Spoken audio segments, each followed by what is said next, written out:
দক্ষিণ এশিয়ার ভূরাজনীতিতে নতুন একটি খবর কারো কারো গায়ে কাঁপন ধরিয়ে দিয়েছে। সম্প্রতি কোয়াড গোষ্ঠীর সদস্য অস্ট্রেলিয়া ভারত একটি চুক্তিতে স্বাক্ষর করে নতুন করে আলোচনার জন্ম দিয়েছে। বিশ্লেষকদের মতে ভারতের সাথে অস্ট্রেলিয়ার খনিজ ও জ্বালানি নিরাপত্তা এবং বন্দর নির্মাণের এই চুক্তি ইন্দো প্যাসিফিক অঞ্চল, বিশেষ করে দক্ষিণ এশিয়ায় চীনের আধিপত্য খর্ব করতে মার্কিন যুক্তরাষ্ট্রের একটি নতুন কৌশল, যেহেতু কোয়াড গোষ্ঠীর সবচেয়ে প্রভাবশালী সদস্য দেশ আমেরিকা, সাথে আছে জাপান।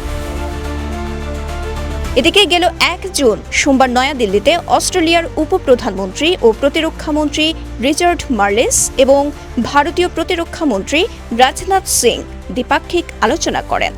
আলোচনা শেষে মার্লেস বলেছেন, ভারত ও অস্ট্রেলিয়া সামুদ্রিক ক্ষেত্রে আরও বেশি কাজ করছে। মার্লেস বলেন, আমরা কৌশলগতভাবে এর আগে কখনো এতটা একজোট হইনি এবং এই একজোট গভীর বিশ্বাসের উপর ভিত্তি করে প্রতিষ্ঠিত। এদিকে কোয়াড দেশগুলোর পররাষ্ট্রমন্ত্রীরা ফিজিতে যৌথভাবে একটি বন্দর নির্মাণে সম্মত হয়েছেন এবং গুরুত্বপূর্ণ খনিজ ও জ্বালানি নিরাপত্তা সংক্রান্ত চুক্তি স্বাক্ষর করেছেন, যার মাধ্যমে তারা নিজেদের জোটে নতুন প্রাণশক্তি সঞ্চার করতে চেয়েছেন।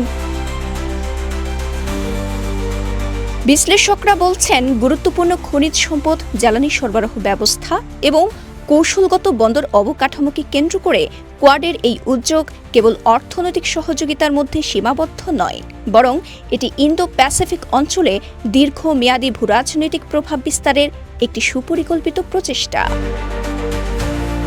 সাম্প্রতিক বছরগুলোতে দক্ষিণ চীন সাগর, ভারত মহাসাগর এবং প্রশান্ত মহাসাগরীয় অঞ্চলে চীনের ক্রমবর্ধমান উপস্থিতি ও বিনিয়োগের জবাব হিসেবেই এই পদক্ষেপকে দেখছেন অনেক পর্যবেক্ষক। সব মশার বিরুদ্ধে সুরক্ষা দিতে এলো বসুন্ধরা এক্সট্রিম অ্যারোসল, মশার বিরুদ্ধে এক্সট্রিম সুরক্ষা।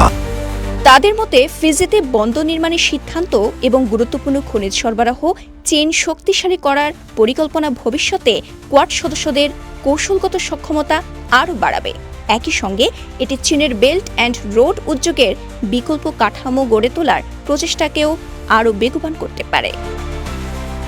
তবে বেইজিং এখনও এই বিষয়ে আনুষ্ঠানিক কোনো প্রতিক্রিয়া জানায়নি, যদিও অতীতের অভিজ্ঞতা বলছে ইন্দো প্যাসিফিক অঞ্চলে কোয়াডের যে কোনো নতুন উদ্যোগকে চীন সতর্ক দৃষ্টিতে পর্যবেক্ষণ করে থাকে।